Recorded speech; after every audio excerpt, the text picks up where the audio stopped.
Here are some of the basics of using Google Sites. You should have by now have gone to http://sites.google.com. For our sample, we have an account which is North River Ballroom Web, and you've already been sent the password for that, and so please enter that now and hit sign in. When that occurs, it will take you to the master page where we have two sites set up. The first one, North River Ballroom with spaces in the name, is a test site just for experimentation. The live site is right beneath it. North River Ballroom, all one word. Let's go there. This will open another window, which I'm going to expand to the full size here. You can edit the content on this page by hitting the Edit Page button. Right now it's loading the editor, and from here you can go directly into change the wording of anything by going into the text box and just typing in it, such as I'm doing here. You can also work with the various items, such as this is the recent announcements box, and I'll show you how to add to that. The controls for that, however, are found by clicking in the box and hitting on Properties. From here you can do things like set the number of announcements that you want to have displayed and some of the different ways that it can be displayed. I'll leave it to you to experiment with that. Also here we've got the video. Notice you can also work with the properties on it, such as putting in the YouTube address as well as a title. And, of course, while you're in there, you notice down at the very end you can hit remove to remove that particular element. So that works with the content within the page. If you would like to go ahead and add additional content, you do that in the Insert button, which is right up here, which will allow you to add things such as links to calendars, maps, and you'll see much of this throughout the site. Also, as far as working with anything in the text box, you'll notice you have this editor up here by which you can boldface it, put on italics, underline it just like you would in a word processor. However, please stay with the normal font. If you use anything else, the odds are if they don't have it, it comes out as gibberish. Also, if you would like to add a link to another page, you do that by pressing the link button here. And again, these are all the normal controls that you would have in a word processor. The exception being the HTML. And I'm sure Ken can help with this.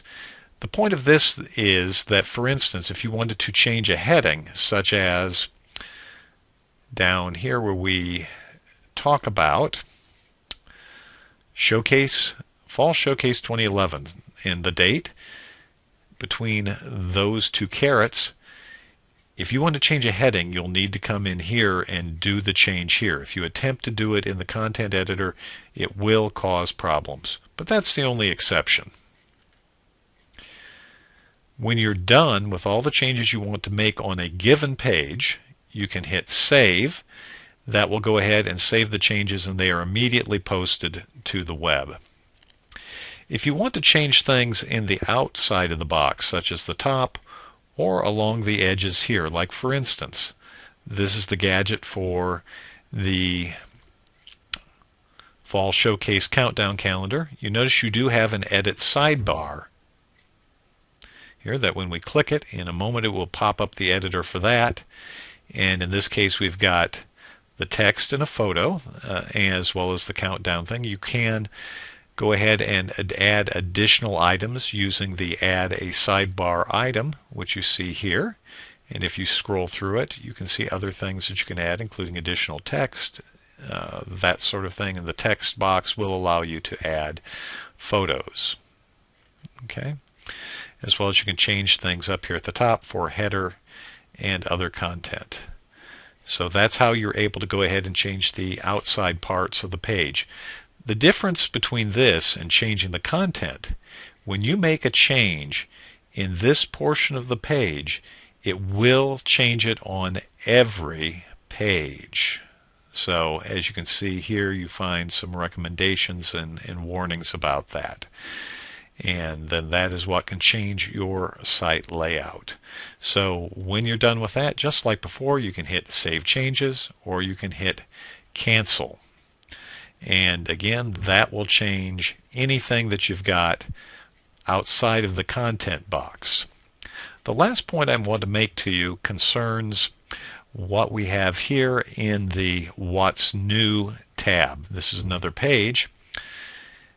This tab, when it loads in a moment, is where you can go ahead and put announcements that will appear on the front page. For example, currently, there we have the new webmaster for Bud. Excellent. I see Ken has been at work with this. You can hit New Post, and when you do that, you can put in the new heading, that is overriding where it has Untitled Post. Put your content here. And then when you've completed that, you can then choose to save it. Now, if it's saved as a draft, it won't go to the front page, but if you hit save, it will, and as well as be available on this page. I'm going to cancel out of it right here. This was just for example. And beyond that, we have the calendar section. This takes you to Google Calendar, and I'm going to tell you right now it is a bit more involved. What you're looking at is the default layout. However, you can go to additional elements by doing the same edit page that you saw on the front page. With that, as you notice, where the calendar is has been changed. You can click on it. And if you notice at the bottom, you will have, at the top, you'll have controls, and properties will go ahead and point you to where you can work with the calendar. And on this one, you're just going to have to do a little more research because unfortunately, this is the one that I was least familiar with and certainly had the most trouble. But right now, it's all over to you. Again, up here in the upper rightmost corner, you have everything about NorthRiverBallroom.web, including sign out when you're finished. But right there should prepare you for making the changes in the North River Ballroom website. Thanks, and again, thanks for doing this.